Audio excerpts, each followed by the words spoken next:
শান্ত সমুদ্রের বুক চিরে হঠাৎ শুরু উন্নত জীবনের এক মরিয়া লড়াই। কারো ঢেউয়ের সাথে পাল্লা দিয়ে সাঁতার, কেউ ভাসছেন সামান্য বস্তুর উপর ভর করে, কেউ বা আবার কাঁটাতারের বেড়া বা খাড়া পাথরে বাঁধ টপকে আছড়ে পড়ছেন স্পেনের উত্তর আফ্রিকান ভূখণ্ড সেউতার উপকূলে।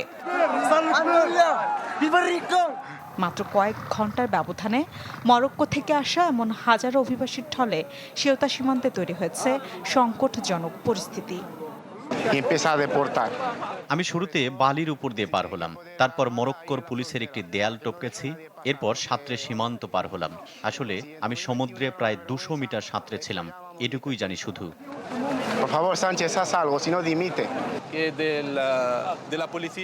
সবার মতোই একটা দলের সাথে সাগর পাড়ি দিয়েছি।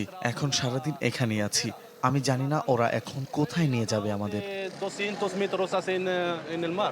স্প্যানিশ গণমাধ্যম বলছে প্রায় 2 থেকে 3 হাজার অভিবাসী এই ভূখণ্ডে প্রবেশ করেছেন।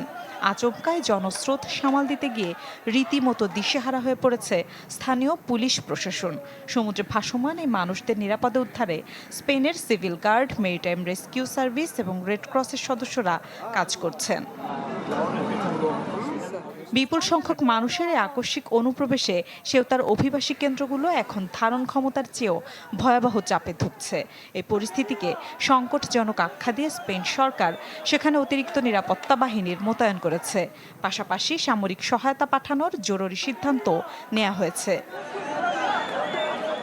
ইউরোপীয় ইউনিয়নের সাথে আফ্রিকার ভূখণ্ডের মাত্র 2টি স্থল সীমান্তের একটি হলো স্পেনের স্বায়ত্তশাসিত শহর সেউতা।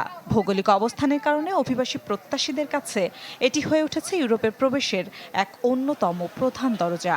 2021 সালেও ঠিক একইভাবে মরক্কো থেকে হাজার হাজার অভিবাসীর ঢল নেমেছিল শহরটিতে।